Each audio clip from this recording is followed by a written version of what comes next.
Srimad Bhagavatam ki jai. Srila Prabhupada ki jai.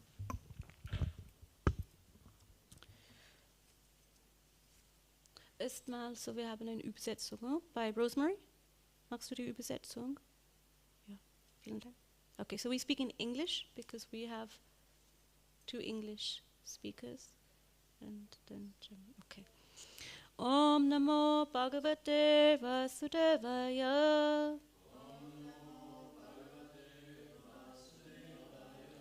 Om Namo Bhagavate Vasudevaya. Om Namo Bhagavate Vasudevaya.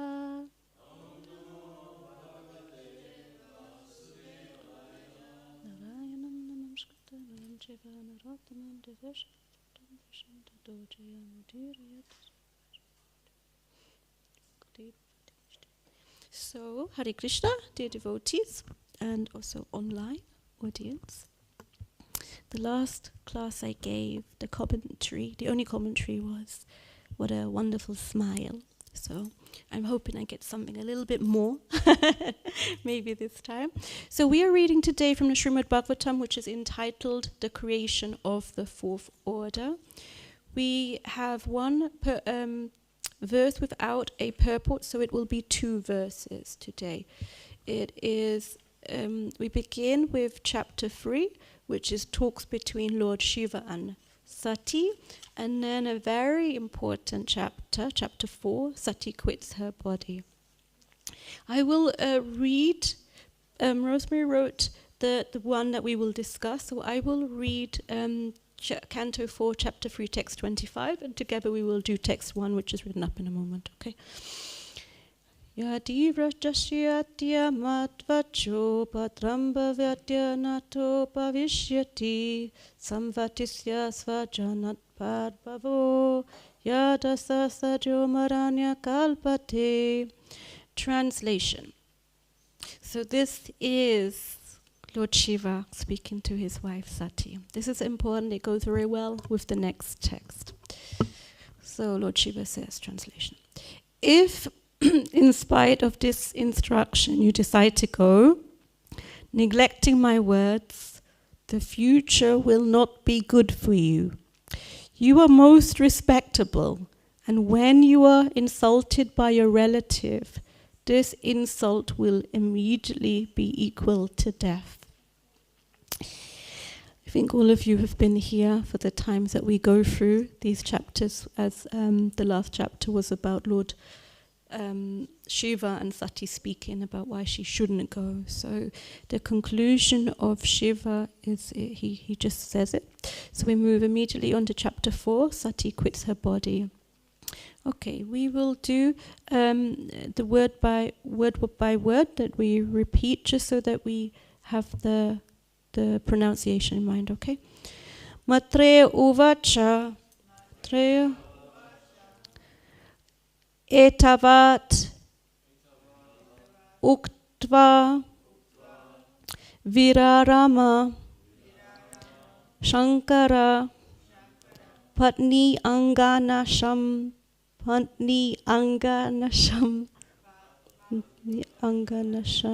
hi ubayatra chintayan shurit didrikshu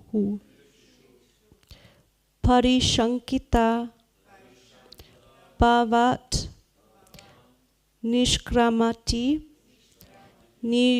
nirvishati dvita asa sa. Okay, so now line by line. Matreya uvacha etavadukta virama sankara patniyangana shamhi upayatra chintayan angana sham. I did the wrong, because it was already mantra. I'm sorry, at the wrong beat. Patni angana shamhi upayatra chintayan. Patni angana shamhi upayatra chintayan. Patni angana shamhi upayatra chintayan. Patni angana shamhi upayatra chintayan. Suriti druksha parishankita pavan. Shuriti druksha parishankita pavan. Shuriti druksha parishankita pavan. Dikshu parishankita pavan. Nishkramati. Sorry, I did everything the wrong step. Sorry. Nishkramati nivashati dvidhasasa. Nishkramati nivashati dvidhasasa. Nishkramati nivishati dvidhasasa. Nikshramati divashati dvidhasasa. Please, Prabhus.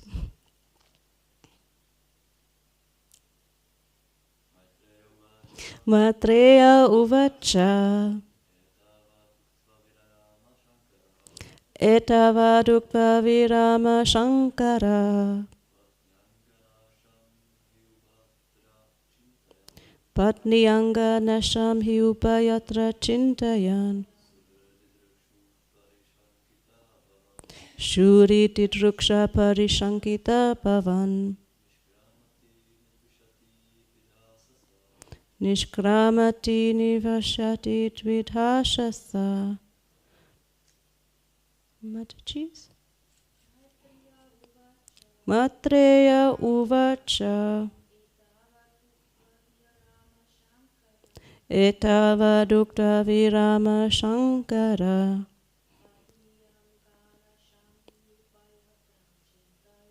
Patniyangana sham hi upayatra chintayan. Shuriti krusha parishankita pavan. Nishkramati divashati dvidhashasa.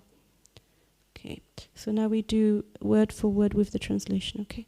Matreya uvacha.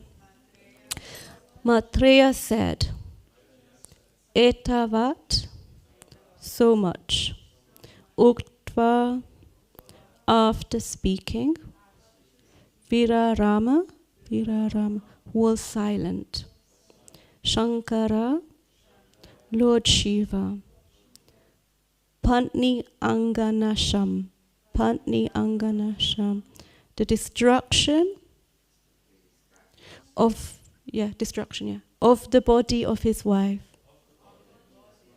He, since, Ubayatra, in both cases. Chintayan, understanding. Suritidrikshu, being anxious to see her relatives. Parishankita, being afraid.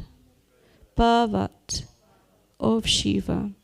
Nishkramati, moving out.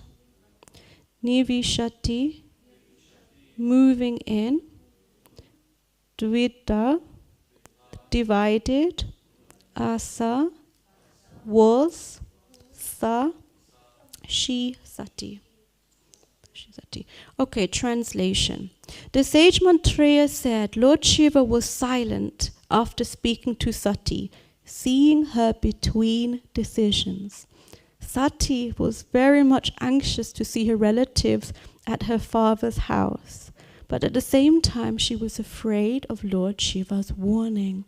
Her mind unsettled, she moved in and out of the room as a swing moves this way and that. Purport by Srila Prabhupada.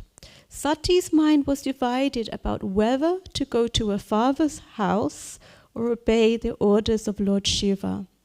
The struggle between the two decisions was so strong that she was pushed from one side of the room to another, and she began to move just like the pendulum of a clock.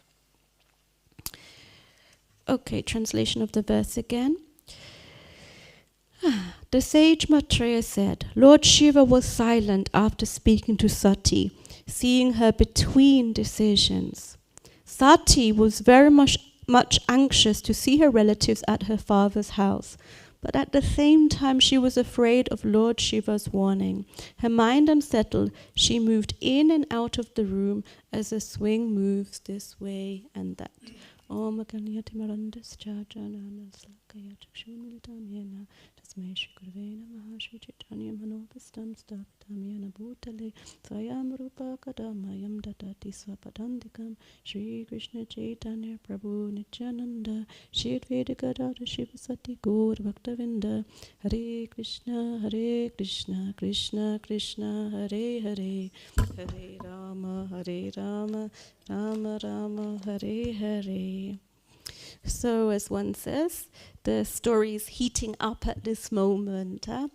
We have been hearing a lot about this story, and also Maharaj mentioned at the weekend that Sati had a choice, but she chose a choice which was maybe not so conducive for her.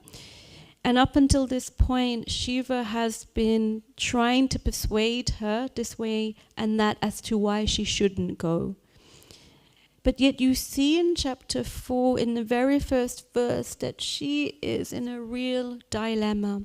If you look up this verse online, there are many different lectures given on this verse. One was being independently thoughtful. Another was understanding perplexities in life. What is the German word for perplexities? Perplexities. So perplexities meaning so little things which are a little bit complicated, that you're not quite sure. It's like an unsolved problem. Yeah, perplexities. It's like an interesting word. So she is going, you've probably seen it in movies as well, when somebody is really deliberating, they're walking up and down the room. So it's saying she's moving in and out of the room, like a so we can literally imagine one way she's walking, no, but Lord Shiva, my husband told me not to go, but I really want to see the family. But, we haven't been invited. Yes, but I missed them. I want to see them. Everyone else is going. So backwards and forwards, this is going. And of course, as devotees, maybe we can also understand this in our own life. Sometimes it might be a decision or some problem that comes up, and we're not quite sure what to do with our lives.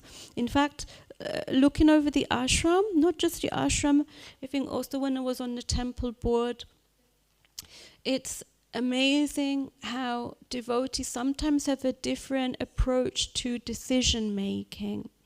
And when I tried to look this up, also online, there was not so much clear instruction as to, in our own devotional lives when we're a bit lost, or when we're at a crossroad, how to make that decision. The best I found was in, I think, ISKCON Desire Tree, some forums. Someone said, help me, I don't know what to do with my life, how should I make this decision?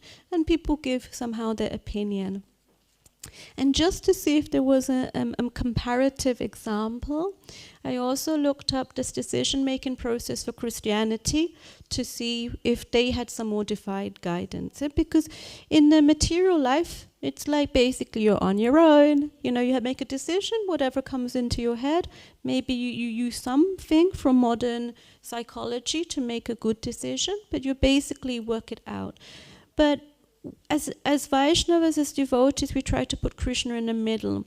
And there were some very interesting points of how we can make a decision. I thought we would then,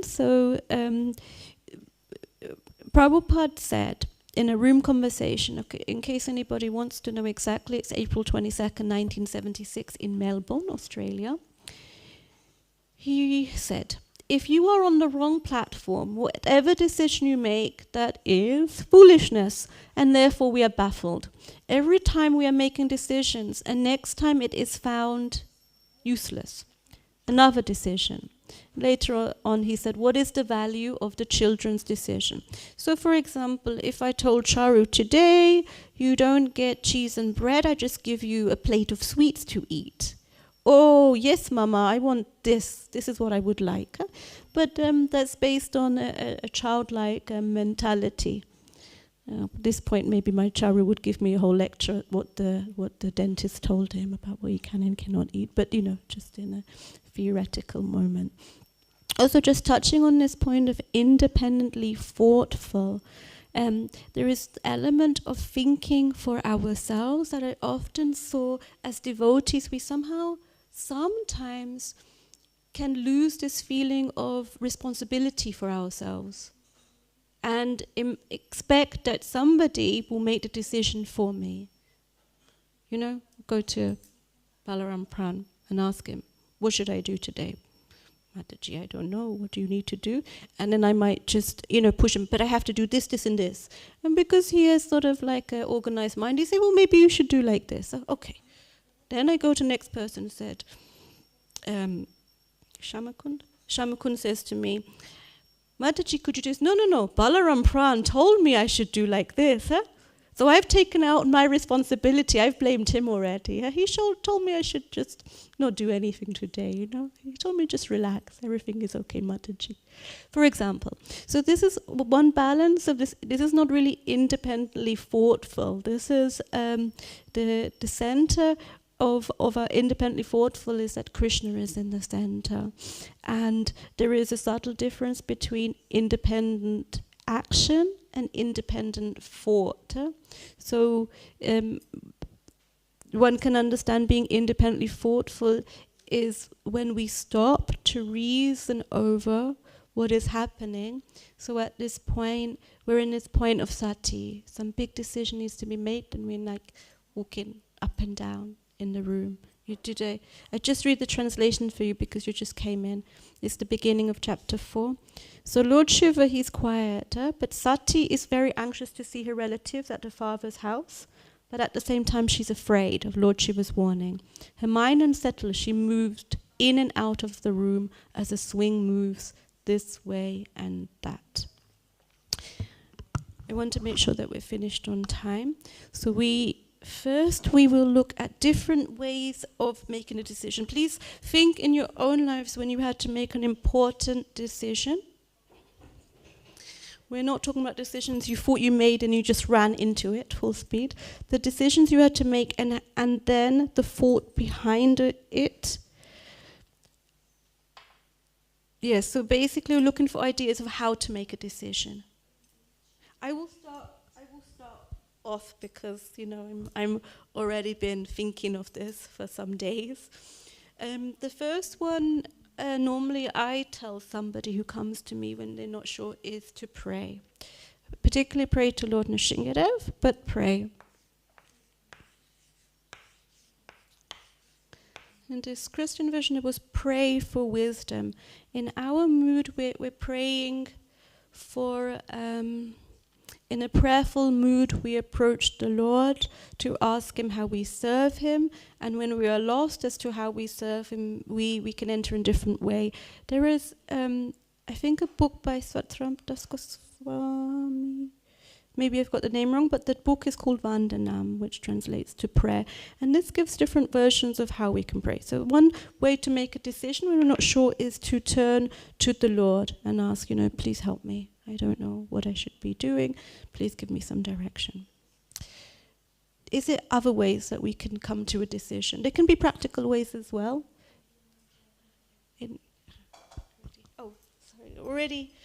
Our Dean is already prepared. Hear and read. Hear and read. Okay, hear and read.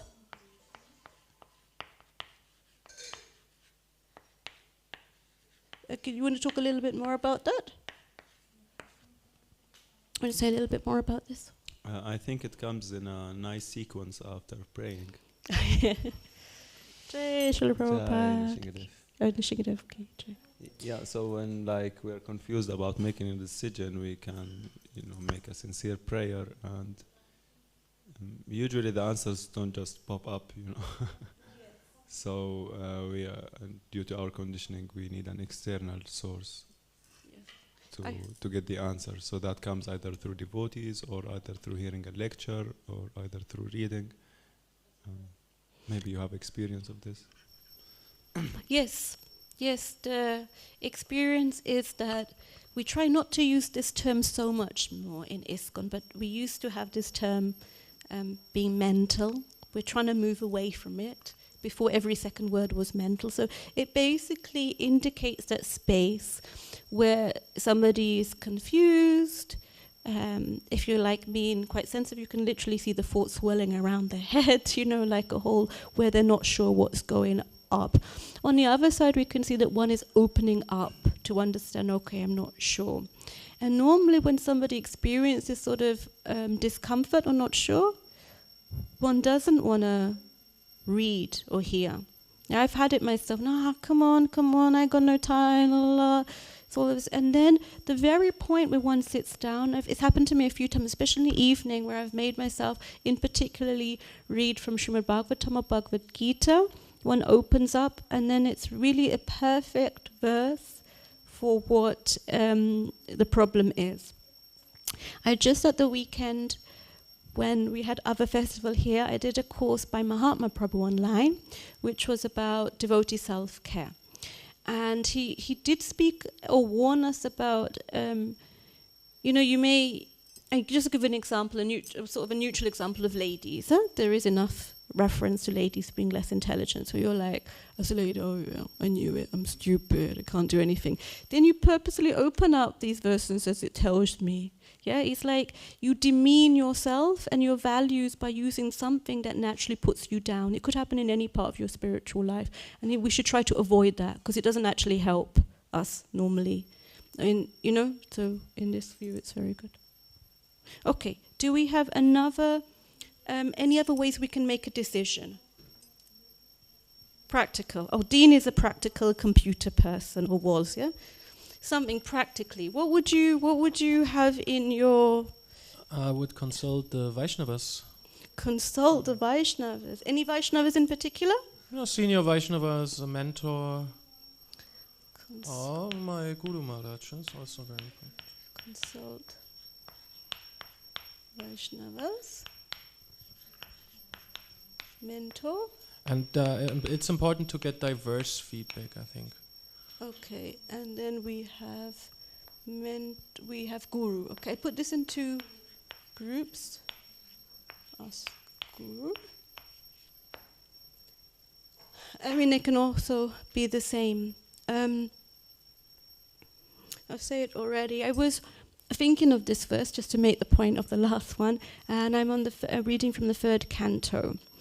And sometimes when one has a guru, I made this mistake, but luckily my guru is very open-minded. One then goes to him for everything, I don't know what to do with my life, or what this is happening, or this partner. And one writes, because nobody has the education. And it says specifically in this purport, 3rd 25-21, if you want to associate with a sadhu, we cannot expect him to give us instructions on how to improve our material condition.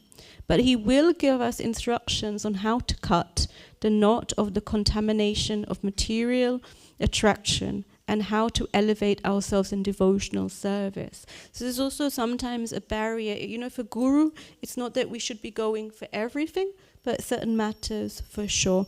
Don't get me wrong, sometimes there might be things like a job or what you're doing, having a job versus living in a temple or something along those lines where one does go to a guru to get more guidance because it can help one in devotional life. But generally, one has to be careful. I knew a few ladies are like, but I just asked my guru if I should marry him. Or this, like, yeah, he's a sadhu, he's renounced. It's not that this is where he is thinking in his life.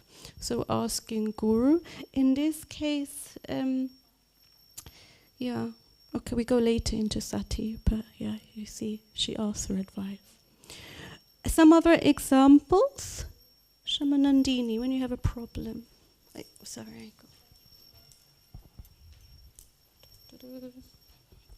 The first thing came to my mind is that it depends where I am. Am I in like my personal home situation, or I am in an ashram situation? So my own circumstances? Yes, I think that's very important, because if I'm at home, and my decision doesn't affect others. Yeah? So it means then I can much more independently think. So I just going deeper to myself and see how, if I do like that, how that resonates with all my being. But if I'm in an ashram situation and my decision depends on my decision will affect some other people, I will consult and ask them, I would like to know more about the group dynamic. If I, what is the other person's feels about that, or what is they, take on that. On the viewpoint. Yeah. What is their viewpoint on how will affect the others. And that's it's not only my kind of independent thinking, but I would like to more know about what's going on in this.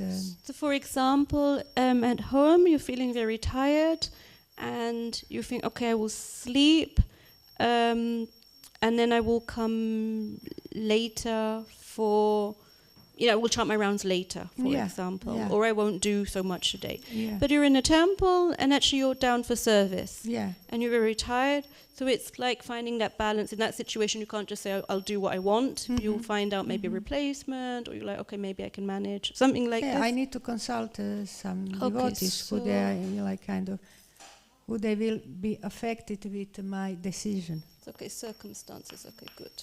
Circumstances. Place, time, circumstances. Yeah, this is mentioned in.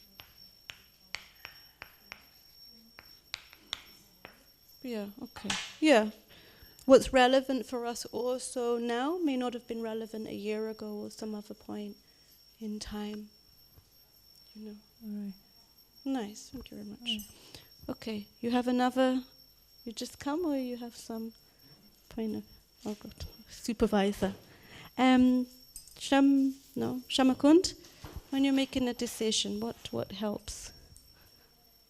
Yeah, I very like the point of Shamanandini. It's similar to my way of decision making. And basically, when I'm at home, I compare, like, often I have two ways how to do it, and I compare like the advantages and disadvantages of the two ways, and the pros and cons? Yeah, pros and cons. Pros and cons, okay. Pros and cons. I thought our Rosemary might have said this one, huh? So it's like weighing two sides of the situation, yeah? Like, what if we go this way? This could be really helpful, but if I do it, then this is not so great. Just write it down and compare it on the paper also. Very nice, pros and cons, and it works with the circumstances.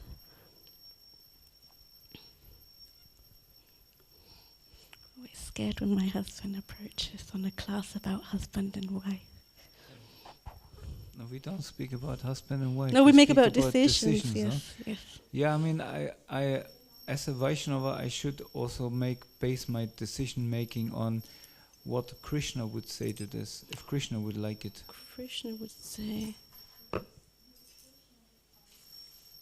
Yeah, but how do you know what Krishna wants to say? Can you elaborate on this? Okay, reading Shastra, asking my guru, or senior Vaishnavas. Yeah. Okay, so we'll remember that as an extra point because it's covered in these three. I mean, you're basically, you're wanting to ask Krishna.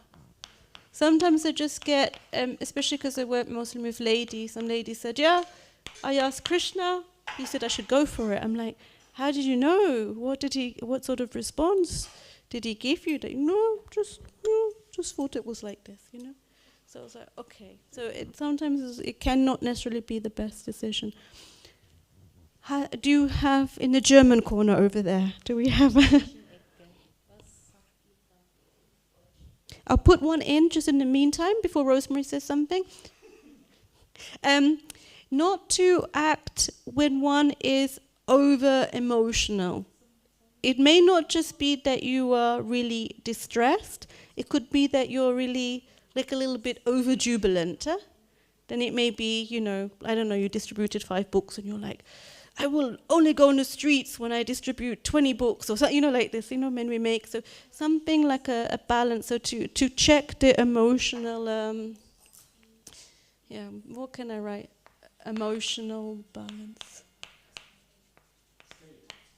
Emotional state, yep.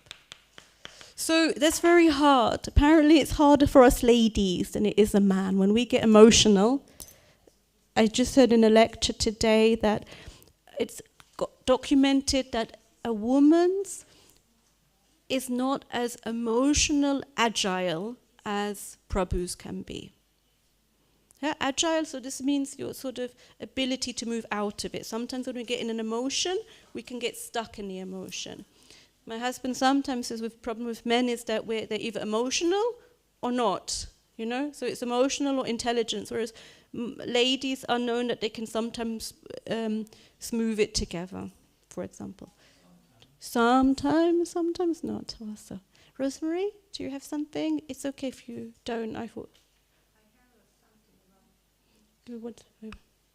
You want to say?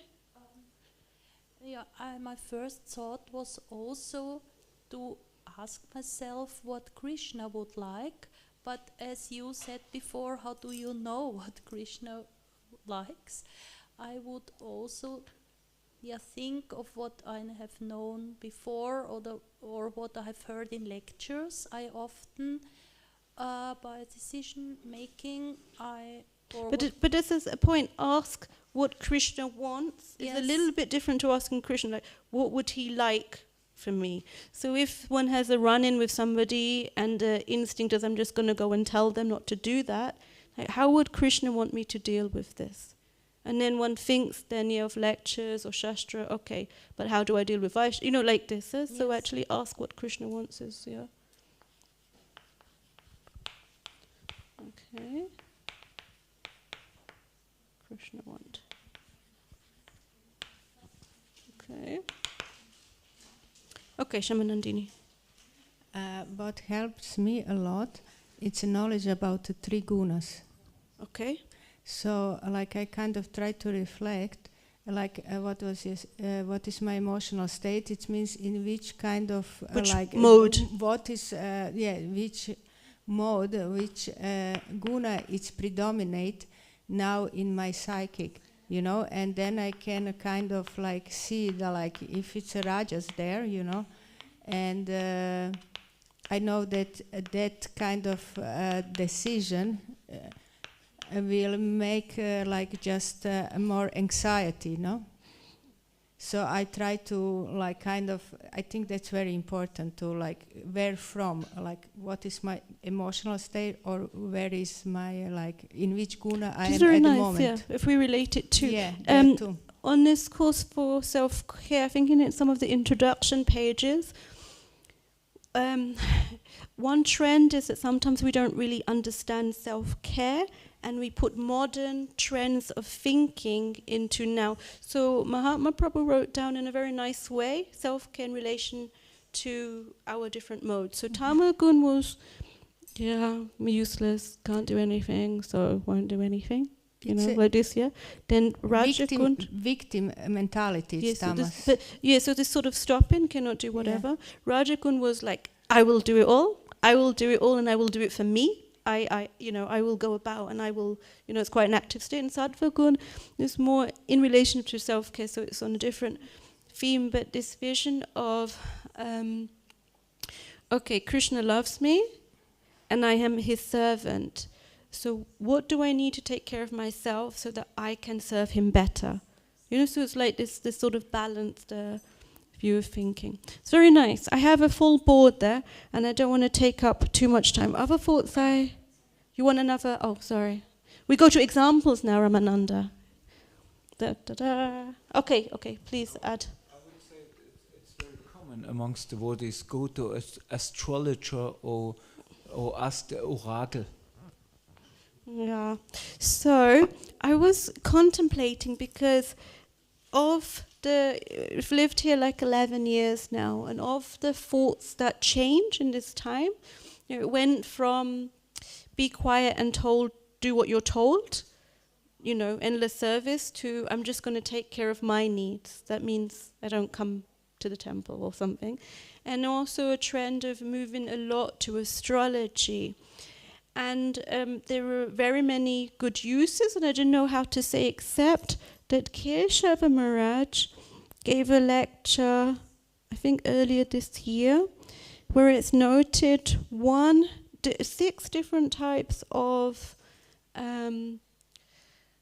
disciples, which are, it's not the exact word, but not so pleasing to the Guru. And one of them was the one that depends on everything to do with astrology. Like, okay, I wanted to do that. I wanted to do some service, but I can't because I'm in Rahu, Ketu like this. And it's the same excuse for tomorrow and the next day and the next day and the next day and the next day.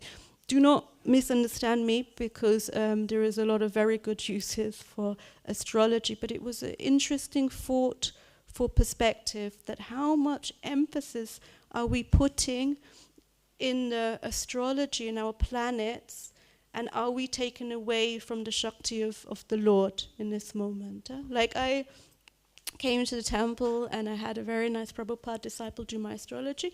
She basically said to me, you know, you're going through the heaviest time, you're in Rahu, like this period, not so much hope for you, you know, like, and I was just like, and then I said, but if I go to the temple, she said, oh yeah, then everything will be easier. Of course, there's still the influences of everything. And this I took very much to heart and didn't focus so much on whatever Rahu, double, triple, whatever was going on at that time, and more, okay, right, it's a difficult period, let me just try to serve Krishna in the best possible way. So that was the point. Okay, so we move to examples. I wanted, because this is about sati, to do at least sati and then another real life example if possible. So we have sati. What could she have done? She could have, maybe as she is moving here and forward, we know, for example, she asked her guru or her husband. So she consulted Shiva. I mean, if you can consult a senior Vaishnava, you know, who is completely dedicated to Lord Krishna, wow, that's amazing, huh? So she consulted Shiva. She did do that. Consulted Shiva. What else did she do? She could have prayed. Did she pray? She did go quite humbly to her husband, right? She did go and ask him, like, please, can you? So she did genuinely seek guidance, sought guidance.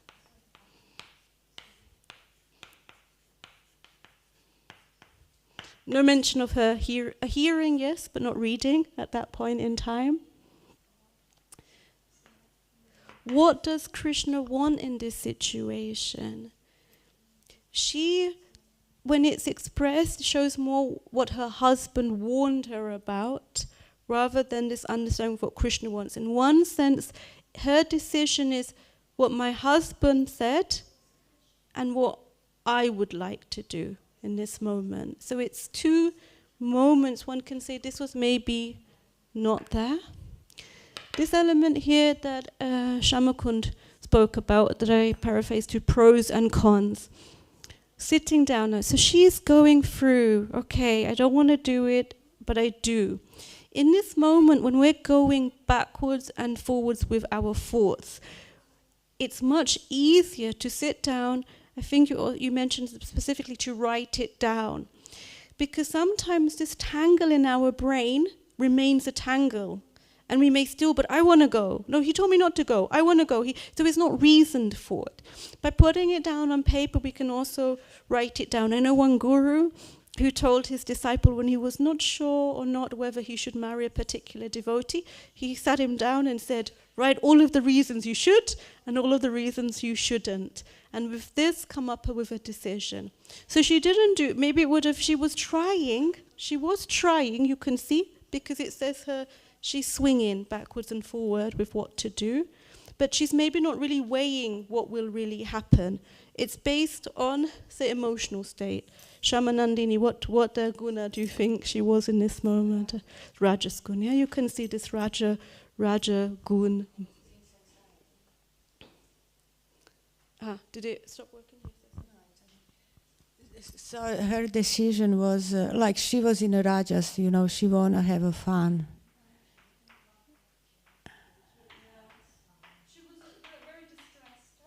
Yeah. In relation to a place, time, and circumstance? Circumstances that like she's not welcome there. She's not invited. Yeah.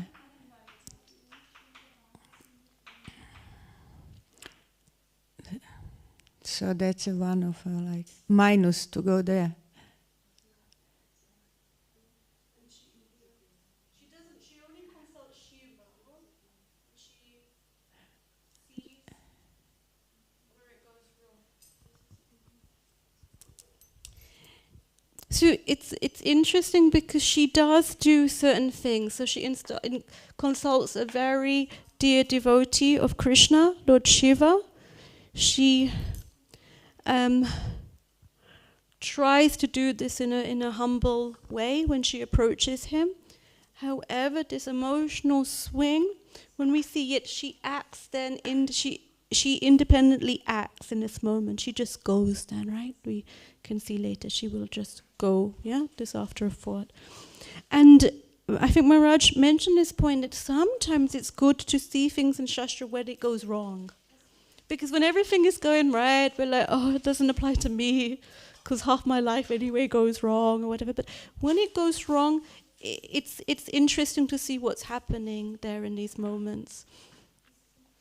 Can we have an example from somebody which we could brainstorm as to, this is our last exercise, don't worry, as to a decision that one has to make? It doesn't have to be personal, it can be if you like, and how we could use this process. Do you have anyone have an example of what we could use? So we have the example of Sati and her decision making, which goes a little bit wrong for maybe specific reasons. She didn't do many of our points there on the list. And I want an example of a decision that somebody maybe is going through, or maybe someone has heard of. What decision maybe somebody might have. Okay. I have currently one decision to do, and it's mainly where I will go after Simhachalam. Oh, that's easy. So you don't go nowhere. You say no. Where will you go after? Where will I go? What's my next step? Yes.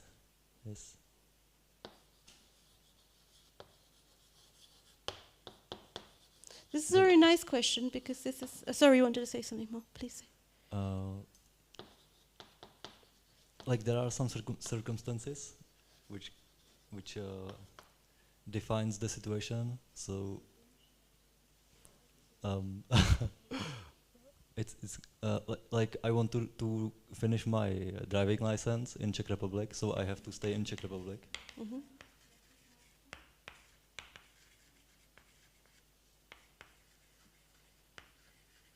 Okay. Any other circumstances? So you don't mind? Yeah. I have two ways or two places when I'm deciding among. So, and the advantage of one place is that I can earn some money in the part-time job, and in the other place I can't. But is it more spiritual based, the other place? Yeah, the other place is there is better sangha, better spiritual sangha. Okay. For me. So if you don't mind, Shamakun, we will use this as an example, but it doesn't mean you have to pay attention to any of this. It's okay, just a sort of as an open conversation. So, Shamanandini, so he has this question, this decision he has to make. What could he pray for? Can you think of a specific prayer he could? For clarity. For clarity. For clarity, okay. So pray to the... Oh, pray for clarity.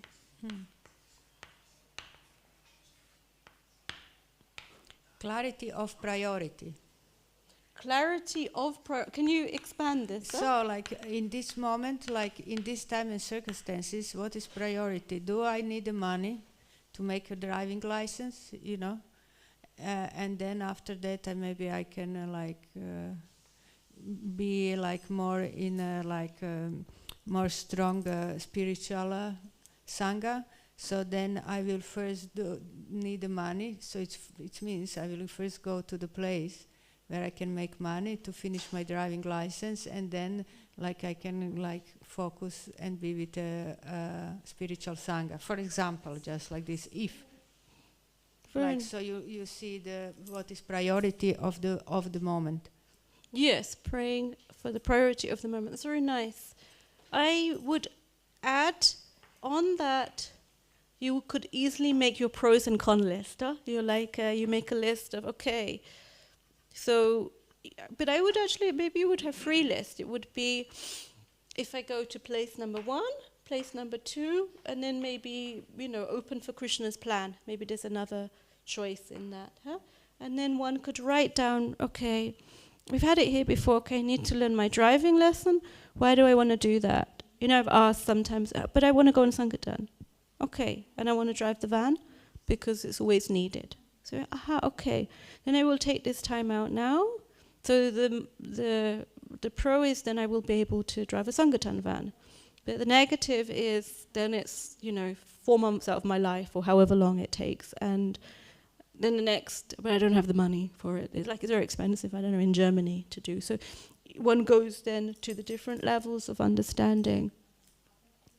Yeah, and a pro could be, okay, it's a sacrifice of 4 months, but then I will have my driving license, for example, too. Does anyone, how could we have Shamakun's example with hearing and reading? What could he do with hearing and reading? Mit Lesen und Hören. Was kann ich machen mit Hören und Lesen? Mit dieser Gedanknis, was soll ich machen nach dem Hatscheln? Could he do? I just translated. Okay. Someone put their hand up now.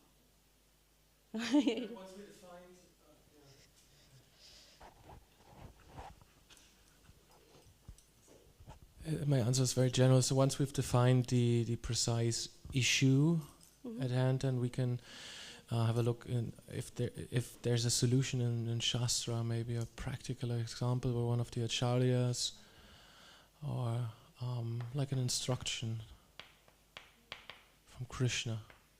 Example. Or in this case where it may be a bit ambiguous, sometimes what I've done is just pray. I think Ishorikun said this one time, and just opened up Bhagavad Gita and see how it speaks to one in this moment in time, So this is like a reading Shastra. Like a random verse, huh? Like, for example, Dean, I'm not so scholarly, so sometimes I'm like, but where will I find some help with this topic? And then I've prayed, and somehow the Lord has just presented it in front of me, which has been always very interesting. The interesting one, what does Krishna want? This basically maybe goes through Shastra, but also if we move here, if one has a mentor, one may go to him like this. This doesn't seem like a very heavy, like a very serious, like a high serious case, like ashram change or like this. So one doesn't necessarily maybe go to guru on such a, anyone disagree? One doesn't necessarily go to guru on such a thing. But one may approach a Vaishnava and say, what do you think? What should I do? We're a little biased here. What should we do? Shamakundi should just stay in Simhachalam, for example. That's not so. One has to go maybe to different people. Dean made a point earlier that it's good to have a diverse range of opinions. What did you say? To gather diverse feedback, so ask several Vaishnavas and then from that make a balanced decision? Yeah. Yeah, so this is very important. How would you, for example, Dean, choose who you go to on, say, this example? Yeah, I'd say people I have a relationship with, and ideally I have a good relationship with different kinds of devotees, like devotees in different ashrams, for example. Mm-hmm. It's different if you ask a brahmacharya or if you ask a grihastha regarding a decision. So would you go to one of each? Would you go to, for example, a brahmachari and also a grihastha? Yeah, of course it depends on the issue. If we are at the where we'll go after Simhachalam, then I think it's okay. It's all right. It's not a specific brahmachari problem. So yeah, why not get diverse feedback from Very nice. Yeah. When it was on this list that we should seek counsel, but we should be careful who we seek counsel, that it is somebody wise. So it may not be directly the guru that one goes to. Sometimes what happens is that something goes on and we may go to too many people until the last person says what we want to hear. It's happened a few times here. You go to this person. So it's like a balance. It's different what Dean is saying. It's very different. It's like more you go through and, maybe one takes like an analysis of what maybe a general opinion might be or something that strikes and then make opinion. But one has to be careful that one just doesn't go. I know one devotee, she was doing something not so good in her spiritual life. So she went to the people who were also not doing this activity. I cannot go into so much detail. And of course they supported her in doing something which I'm sure it turned out Krishna didn't want, because then higher authorities came in. But it was interesting because we have to be, sometimes I also pray, Krishna, please send me the right person to speak to on this topic, because a different topic might be very important that I go to Shamanandini, another topic may be very good that I go to Kishori. It's very different in this sort of perspective. And with having an informed decision, that it means that, okay, one can process it very well. Sometimes people are overwhelmed and then just go with them. So it's like having something in between. Nice. So that was the interactive version of looking at making decisions. Please, yes. I also had a conversation about this topic in the van in the last days on book distribution. Prabhupada said it's very important that we have goals. Like a North Star we can use for orientation. So I think this is very important. If I have the goal to advance spiritually or to do preaching, then I should use this as an indicator what is beneficial to achieve this goal and what's not. Is this decision helping me to advance spiritually? Is this decision increasing the positive impact my preaching has on people? So I think this is very important. This is how I do it. It's very important. Sometimes we find in the temple that this devotee is a bit lost. They're a bit lost. It happens often that we've heard this. So maybe you've also heard, and I do wonder if it is this fact that they haven't made a decision and they also don't have a goal as to what they are doing in the spiritual life. Once Satyananda Swami made a point that sometimes we want to know exactly how our future will turn out. For us ladies who marry, how it will turn out. For brahmacharis, what is the next step? How will I be? But most of us are only given a small piece, normally the steps forward in the near future. There's some who may know the whole life, but mostly we're just given what's in front of us. And in this element, it should not stop us then from trying to achieve smaller or bigger goals. If we are feeling that we're wandering aimlessly, we can make then a whimsical decision, okay, I will suddenly go out and do this. Or we could make an informed decision and think, okay, I know something isn't quite right in my spiritual life. Let me address what it may be. One thing for me, when I had a point where something's not right, and something goes wrong, I'm like, it's not right, I shouldn't complain. I live in the temple and go for programs, it's fine. So some level of apathy sort of creeps in, like I'm okay, but I'm not okay. And then when one begins to understand that Krishna has given us this life, this opportunity to serve him, one can then think, but what would I like to do to serve Krishna? Shamanandini made this very important point about circumstances. So if we wake up and decide, I want to do this service, but it's not in line with temple needs or requirements, there often must be some sort of balance up. Hare Krishna. Nice. came. We just spoke about the end of trying to making informed decisions in our life. And it would be very nice to see maybe more people reaching for a goal based on, as we said, praying, reading, hearing, consulting, and also maybe calming themselves down if they're in emotional state, like if they're in Tama or Rajagun, just to work themselves a little bit higher so that they can achieve the goals that they want in life. One of the biggest things that sometimes stop me is when I have this, I cannot do it anyway. And another part of, but maybe I can do it for Krishna. Maybe Krishna will come and help me and do this in the next step. So very, very important piece of information to have spiritual goals or aspirations are very important to our lives. Sometimes when we talk about emotional needs and put them in conjunction with being mental, we're not really doing them justice.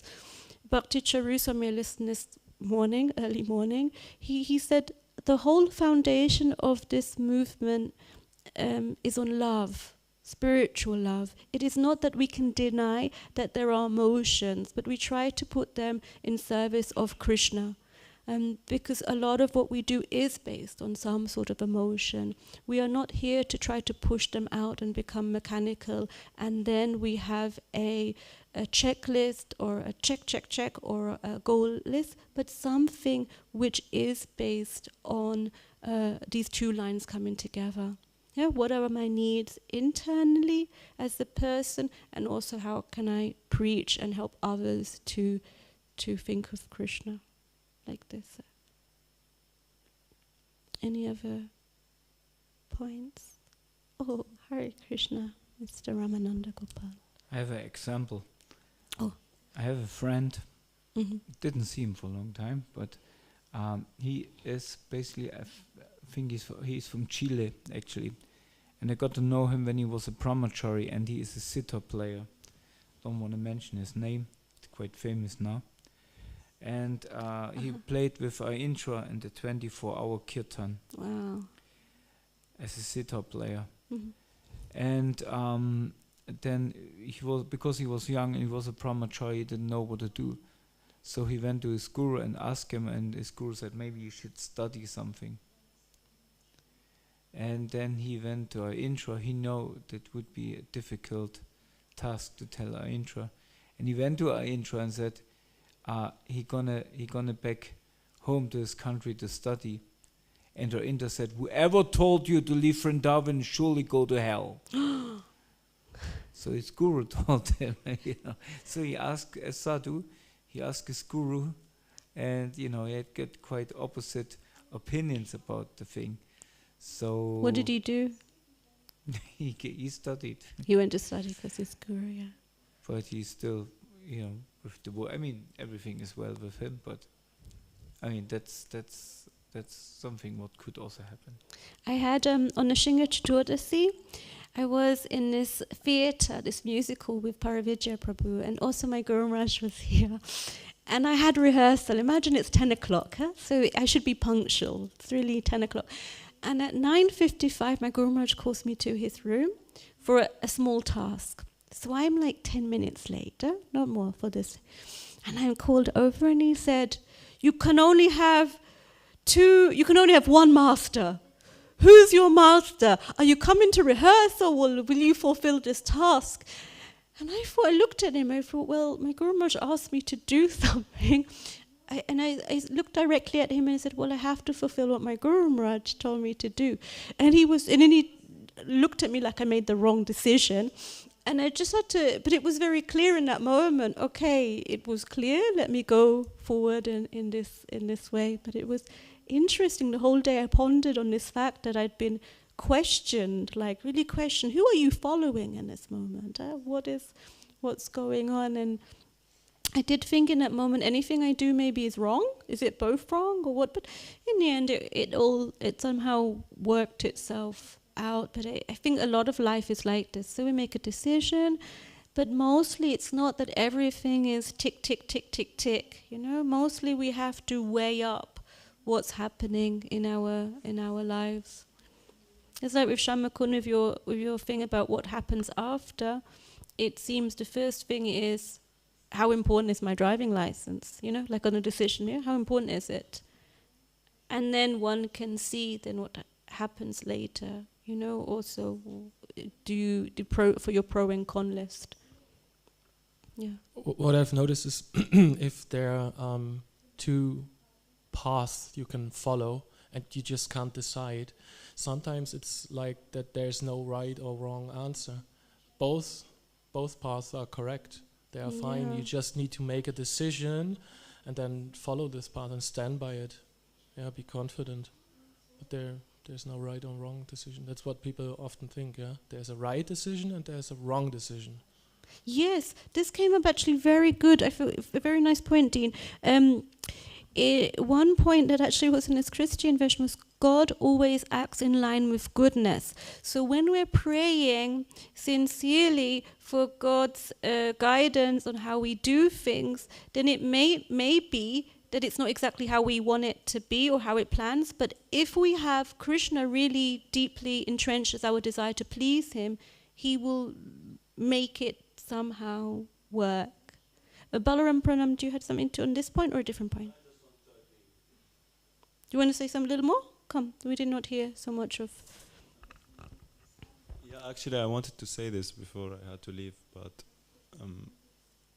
Dean just reminded me of it, like there may be two options which are correct, but then one needs to ask his, like okay, we said pray, ask the Guru, ask Vaishnavas, but then one needs to ask him his own self also. Yes, we cannot take out the fact that we are an individual soul, that we are have our independent thoughts mostly brought us here in front of the Lord in some way or other. We made a decision to come here, just as we make a decision to go.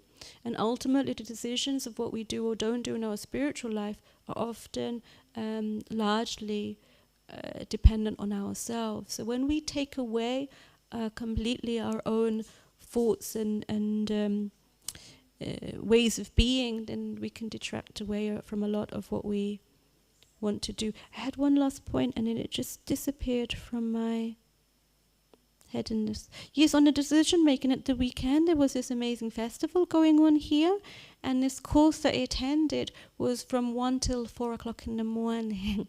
So that it was not like wise really to be up from 1 till 4. That's really sleeping time for most of us. On the other side of it, as a mother, that's the only time maybe that I have 3 hours of uninterrupted time to really hear. And I knew that as I get older, I cannot really do sleep for 3 hours and be fine the next day. It doesn't really work. So it was a balance up of, I learned a lot from this course. And yeah, certain people maybe had to suffer a little bit when I was not completely together on Sunday or Monday. So it's a hard thing, but I do look back and think it was good to make the Tapasya, to do a course in the middle of the morning. Yeah. Yeah, Ramananda, I did go to my husband and say to him, could I have permission to do this course? Wonderful. And the first thing he said is I think Mahatma Prabhu might say, because it was Mahatma Raj, he might say in this element of self-care, it's a little bit of a... He was very good to be exactly on the timing and on the point, that we finished exactly on time, and enough examples to keep us alive and awake as well. Like so many examples over these hours that one continued. Yeah, it was not an ideal choice, but I know that sometimes from not doing a course or doing a course, what can one do? Pray to the Lord, He makes it okay in the end. So all the best. I wish you the best in making good spiritual decisions in your life and today. And I hope there was something of use that you can take away with you. Srila Prabhupada ki jai, Srila Prabhupada ki jai. Hare Krishna. Gita Mataji ki what has he to do with it? Bhakti Charu Swami said that husband and wife are one unit. You're the better half of the universe.